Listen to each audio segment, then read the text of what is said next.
السلام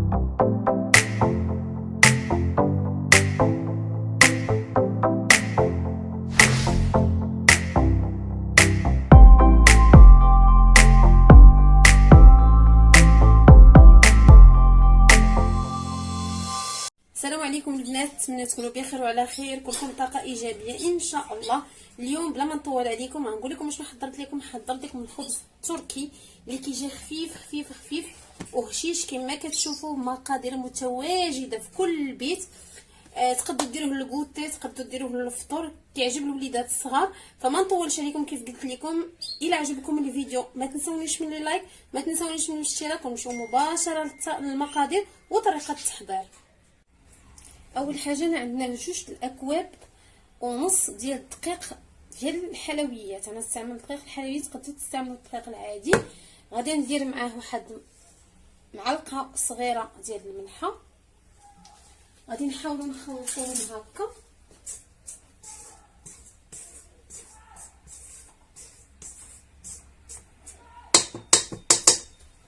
وغادي نديرهم في العجانه.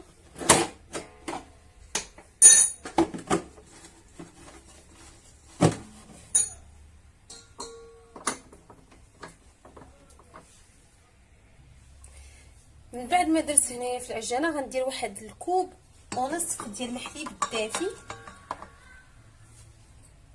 يعني غندير فيه غير شويه ماشي بزاف.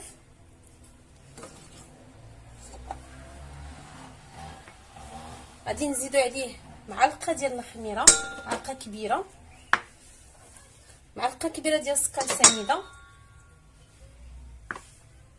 وغنزيدو نصف كاس ديال زيت العود او زيت الزيتون، وغنديرو هادشي الطاجن. الا خصنا السوائل غادي نزيدو الماء.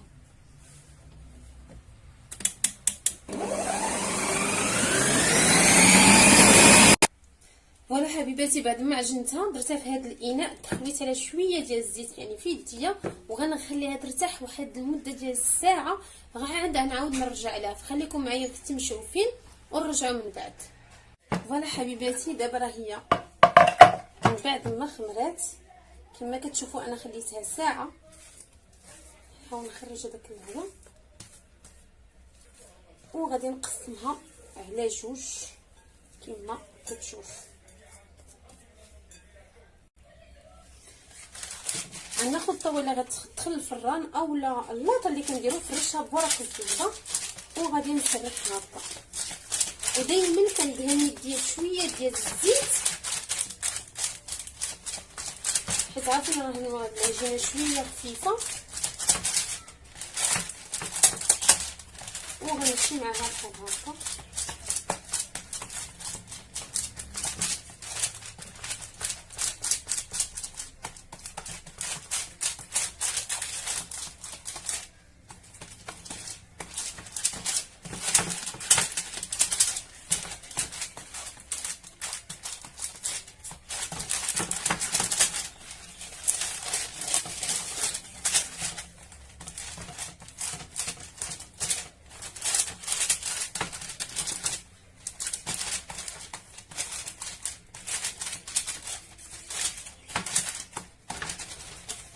وهنا غادي نعاود نغطيها ونخليها تاني حتى تخمر واحد تقريبا، غنخليها واحد 15 دقيقه عاد نعاود نرجع عليها. فوالا حبيباتي، بين ما درت هكا شويه غندير غير صبعاني هكا شويه في الزيت، وغادي نبدا باش ندير بحال هكا.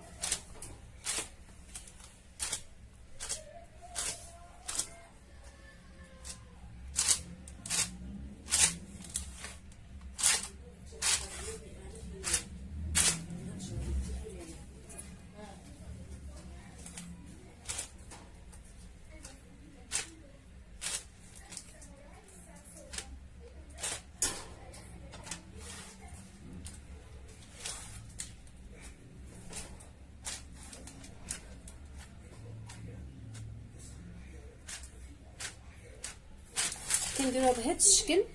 هنايا خديت واحد الصفر ديال البيضه، درتو مع شويه الحليب، وغادي ندهنها كامله.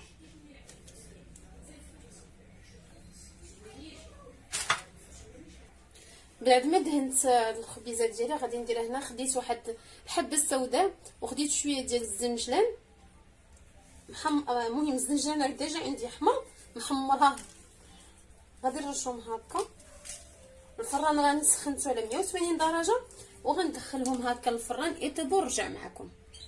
فوالا الغزالات ديالي من بعد ما خرجتهم من الفران كيجي على هذا الشكل، نتيجه غزاله غزاله. هانتوما كيفاش كيجي مفشفش رطب. كنتمنى انكم تجربوا هذه الوصفه، ولا نالت الاعجاب ديالكم ما تنسونيش من لي لايك.